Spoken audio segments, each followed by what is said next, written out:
I'd like to start also by addressing the elephant in the room, which is about the name of the act, Bharatiya Vayuyan Vidhayak.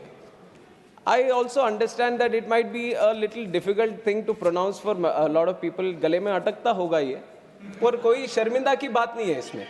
कोई ये ऐसे वो शर्मिंदा होने की कोई बात नहीं है.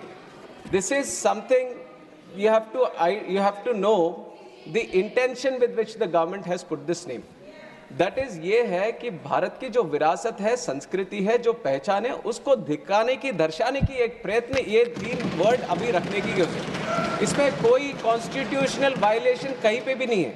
जो भी आर्टिकल्स मेंशन किए गए हैं उसका कोई भी कहीं पे भी उसका अपोजिशन या कुछ किया नहीं है. One of them is article 348(1) has been mentioned, which says about the authoritative text. That is definitely in English, it is there. And also the bill is, it's been mentioned about Article 120, but that also there is no violation about it. And the official language act also, it is in accordance with it. So there is no point of constitution, but there might be a feeling that something has been imposed. And I also am a very proud Telugu person. I speak Telugu language, I write Telugu language, and I am proud of my culture and my upbringing. So, you might be questioning, you are a Telugu person, how can you allow this kind of this thing? अरे हमारे तेलुगु में भी भारत तो भारत ही बोलते हैं. वायु is also a Telugu word. So Bharatiya Vayuyan Vidhayak becomes half Telugu for me also. So it is a mixture of all the languages here. It is like everyone coming together, we want to this thing. With the colonialization, there has been a small cocoon that has been developed. And it is, let me reply, sir, I have carefully listened to each and every one. No matter what the allegation is, whatever the suggestion is, I have listened to each and every one, and I'll address the chair. So when this whole colonialization happened, we were created like a cocoon. Now, under the leadership of Honorable Prime Minister Narendra Modi ji, we want to break that cocoon and bring the butterfly out and show the colors of true India, and that is what we are doing here. And this name is a small indication towards it. The text is there in English, so there shouldn't be any problem for any English-speaking person to in fact get afraid that there are 3 words here. कभी तो अभी लगेगा कि Copernicus lane है यहाँ पे, किसी के गली में अटकता है तो बदल दे क्या उसको? कॉपरनिकस लेन तो है ही. And my name is Kinjarapu Ram Mohan Naidu. And when some people say Kinjarapu, there might be some problem with them. They can't pronounce it the way I pronounce it. But that doesn't mean that I'll change my name so that it becomes easier for them. ये तो मेरी पहचान है. और उसी तरह अभी शायद ये 2 बार बोलने से 3 बार बोलने से थोड़ा मुश्किल होता होगा, but India has gotten used to so many things, sir. I think they will get used to this one also. Bharatiya Vayuyan Vidhayak is just to create the identity of the languages. On top of that I've seen, you are mentioning about other languages also. I was not understanding why Hindi was brought in. Vayuyan is also a Sanskrit word, in fact. And if you really want to appreciate the languages, the culture of this country, I would like the opposition to also appreciate that on 3rd October of this year, the cabinet has made 5 languages as classical languages, which are Marathi, Assamese, Bengali, Pali, and Prakrit.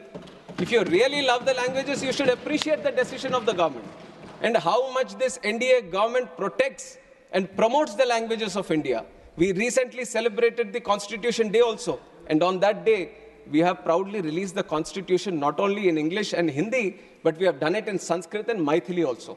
So you see that there is a whole conscious effort that all the languages should be given their importance, all the languages should be protected, and all the languages should be promoted. I think this is one point that I wanted to make regarding the language debate that has been going on, sir. And on top of that, Udan.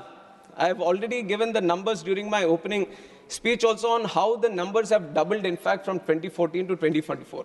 Now we have gone through the numbers. We have seen all the airports coming up. We have seen the lot of passenger traffic being increased. Sometimes when we go through it, when it becomes a normality, we kind of feel that it's just a regular thing that has been happening. But if you have to compare it with the other developing countries or developed countries, then you would see that how doubling a number in 10 years is very, very difficult, sir. And that is something which has been a challenge for India also. And that challenge has been successfully addressed, and we have doubled the number of airports, doubled the number of passenger traffic that we have, and doubled the number of aircraft fleet. But for us, I can proudly say, under the leadership of Modi ji, aviation, Aviation is not just looked upon as how many.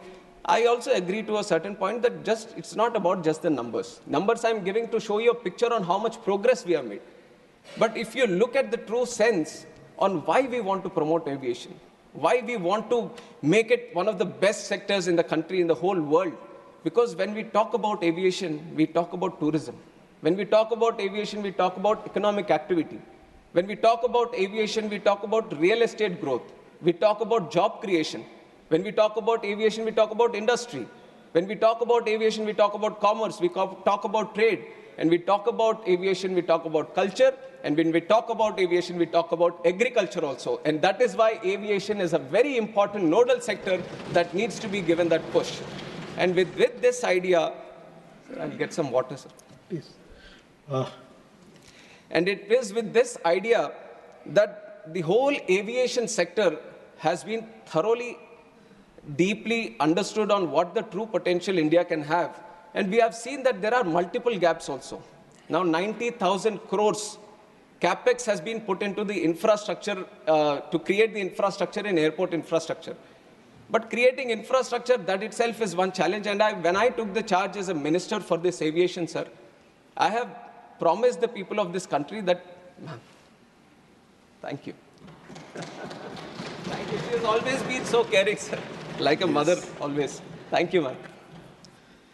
So, when we look deep, it is not about just creating the infrastructure, but it is about connecting them also. Now, you can spend a lot of money, you can create the infrastructure, you can create more airports, but the ultimate challenge, thank you. The ultimate challenge is how do you connect?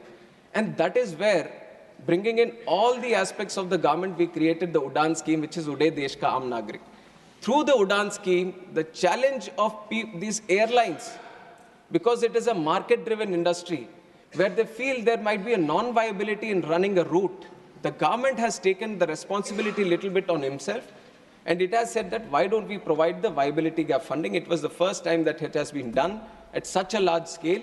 And through the UDAN scheme, now we have started 609 routes in the country in just 8 years span of time. Nowhere in the world you would have seen such a scheme, which has been run by the government itself, so that the non-viable routes, the airlines can come and start the routes and facilitating the routes.